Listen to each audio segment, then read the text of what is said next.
Good morning everyone. আজকের সকালটা খুবই শাইনি, খুবই রোদ, খুবই সুন্দর, বাট অনেক ঠান্ডাও পড়ছে। তো দেখুন গাড়ির মধ্যে কেমন এই যে আইস জমে গেছে। এই যে গাড়ির মধ্যে কিভাবে আইস জমে গেছে, একেবারে গাড়ির মধ্যে বেশ আইস। তো ওয়েদারটা খুবই শাইনি, ওই জন্য একটু আমি হাঁটতে বের হয়েছি। তো হেঁটে এসে আমি এসবগুলোর ভুসি, এই যে মিক্সড সালাদ, আর এটা হলো সাবুদানা, এই মুড়ি দিয়ে খাবো এখন সকালের নাস্তা। তারপরে রান্না বান্না শুরু করব। তো রান্না বান্না করব, এই জন্য আর কি গরম মশলাটা গুঁড়া করে নিলাম আর কি। আজকে বাচ্চাদের ঠান্ডাতে তেহরি বানিয়ে দেব। এখানে রসুন, আদা। ঠান্ডার মধ্যে রান্না করা খুবই কষ্ট, তারপরে রান্না করতে হবে। এখন মাছটা আমি ভেজে নিব, অনেক ঠান্ডা যেহেতু, তারপরেও রান্না করতে হবে, কোনো উপায় নাই।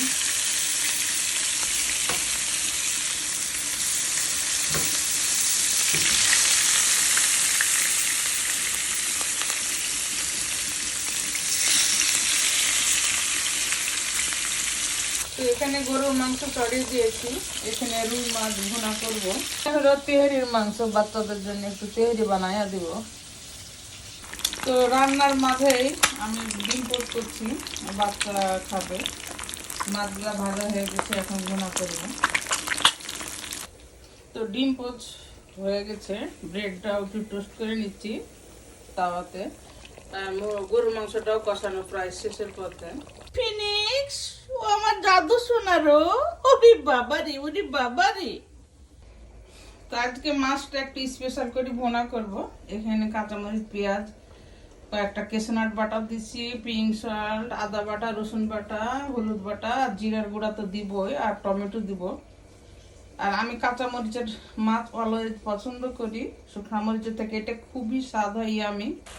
তো আমি এখানে মশলাটা কষে নিচ্ছি, মশলাটা কষে নেওয়া হলে আমি মাছগুলো দিয়ে দিব।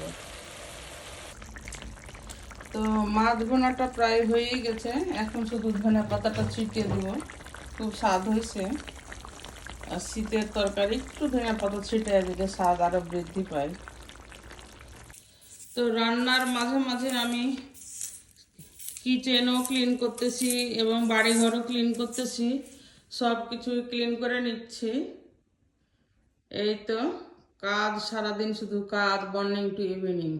তো বিরিয়ানি রান্না করব, এর জন্য আমি মাংসটা একেবারে রেডি করে নিছি। খুবই সুন্দর হয়েছে এবং খুবই আমি একটা সেন্টও বের হয়েছে। এখানে পানি গরমও দিয়ে দিছি আমি বিরিয়ানির জন্য। আর এখানে চালটাও ধুয়ে নিছি, এখন জাস্ট বিরিয়ানিটা বসায় দিব। বিরিয়ানির আসল স্বাদ কিন্তু কাঁচা মরিচে। কাঁচা মরিচ না দিলে আপনার ভালো সুন্দর ফ্লেভার পাবে না, এই জন্য এখন কাঁচা মরিচগুলো আমি দিয়ে দিলাম।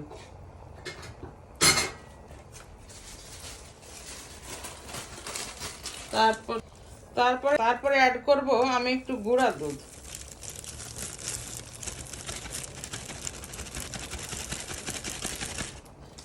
এই যে মাংসটা কি সুন্দর সেন্ট করতেছে।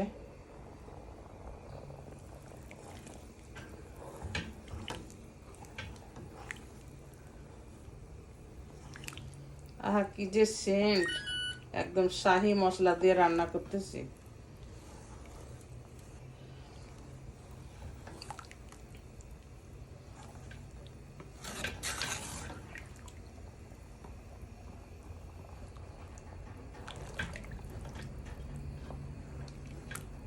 মাংসটা দিয়ে দিয়েছি, সব মিশিয়ে দিয়েছি, ঘিও দিয়েছি। এই যে বেরেস্তা পরে দিয়ে দিব আমি। তো তারিফ তাহমিদের জন্য